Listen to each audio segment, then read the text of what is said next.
1968, comme le dit Xavier Driancourt, donc ancien ambassadeur de France en Algérie, c'est aujourd'hui une arme diplomatique que l'Algérie utilise pour faire pression sur la France. Parce qu'à partir du moment où on a une communauté algérienne en France qui comporte plus de 2 millions, 2,5 millions de personnes, d'individus, que l'Algérie intervient parfois dans le recrutement, dans la sélection d'imams, notamment sur notre sol, que l'Algérie parfois donne des consignes de vote. Il faut rappeler quand même qu'il y a eu des consignes de vote qui avaient été données par des responsables algériens en France sur les élections françaises de voter pour la France insoumise. À partir du moment où un pays comme l'Algérie organise des moyens de pression en France pour pouvoir faire pression sur le gouvernement, la situation est intolérable.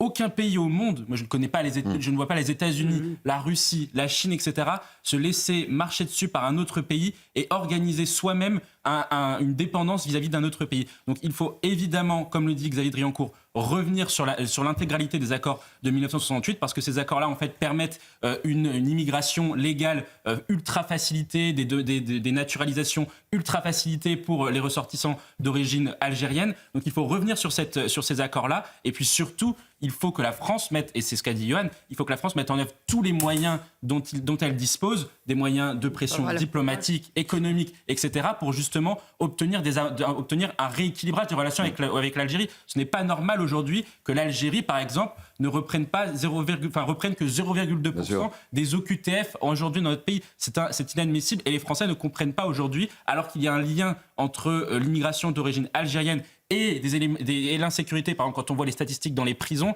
les Français ne comprennent pas qu'aujourd'hui, la France, grand pays, se fasse marcher dessus par l'Algérie. En fait, la réalité, c'est que nous, on avait travaillé sur la question de la réception du bilan des émeutes entre 2005 et 2023. Et lorsque l'on regarde un petit peu les deux réactions, on voit que dans les quartiers populaires notamment, on a eu des réactions qui ont été différentes. C'est-à-dire qu'après les émeutes de 2005, la logique, c'était une logique d'apaisement. On se souvient de Jacques Chirac qui avait dit, on était après la France Black Blamber, etc., plus jamais ça, l'excuse, etc. Après les émeutes de 2023, dans les quartiers, et même au niveau de une partie de la classe politique, à part certains illuminés, on a une logique de fermeté. C'est-à-dire qu'aujourd'hui, les gens, dans les quartiers populaires, ne redoutent pas le changement. Ils attendent des mesures de cette nature-là. Ils attendent justement que l'on prenne des mesures contre les parents démissionnaires. Ils attendent qu'on lutte contre le trafic de drogue. Et donc, dès lors que vous avez des mesures qui vont dans le bon sens de la part de l'administration, c'est des choses qui seront bien accueillies par les gens dans les quartiers. 50% des gars.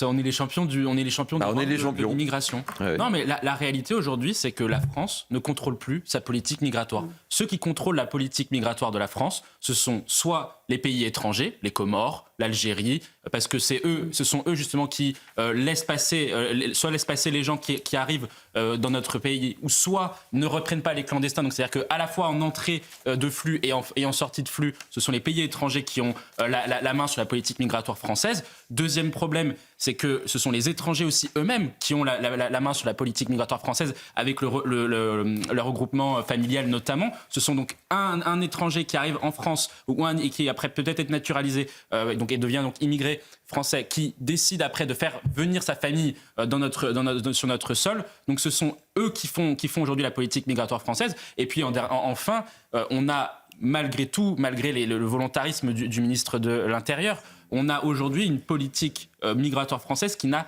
plus de sens. C'est-à-dire qu'aujourd'hui, les Français subissent la politique migratoire. Or, on voit bien qu'aujourd'hui, ce n'est plus ce que veulent les Français, ce ne sont plus ce que veulent les pays européens. Les peuples européens ne veulent plus cela. Ils veulent aujourd'hui, alors que la crise migratoire est devant nous, c'est-à-dire qu'on a eu une crise migratoire en 2015, on a aujourd'hui des pays qui alimentent le flux migratoire sans cesse. Les migrations vont augmenter à travers le monde dans les prochaines années. On est déjà à plus de 100 millions de migrants dans le monde selon le Haut Commissariat aux réfugiés. Donc il faut urgemment que la France puisse redonner les moyens de sa politique migratoire et reprendre le contrôle de la situation. Ce n'est plus possible aujourd'hui d'accueillir plus de 200 000 personnes par an. Ce n'est plus possible aujourd'hui de ne pas expulser les gens parce qu'aujourd'hui, là, effectivement, il y a 2 millions de visas c'est colossal, hein. C'est quelque chose qui est énorme. Et surtout, ce qu'il faut dire, c'est qu'à partir du moment où les gens viennent avec un visa, certains ne repartent pas et ensuite, on ne peut pas les expulser parce que pour toutes les raisons qu'on connaît sur les OQTF. Donc, à un moment donné, la politique migratoire marche sur la tête et il faut urgemment reprendre le contrôle. Allez, l'autre sujet sur lequel j'aimerais vous faire réagir.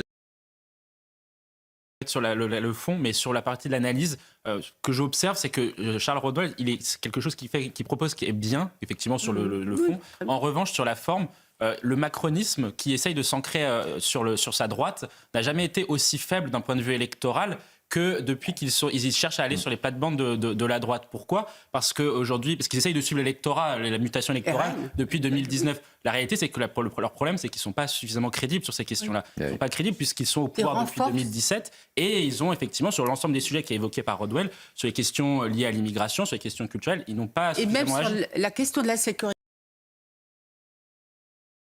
Je crois qu'elle rame. Elle rame, ça ne va pas être simple. Mathieu et Naïma.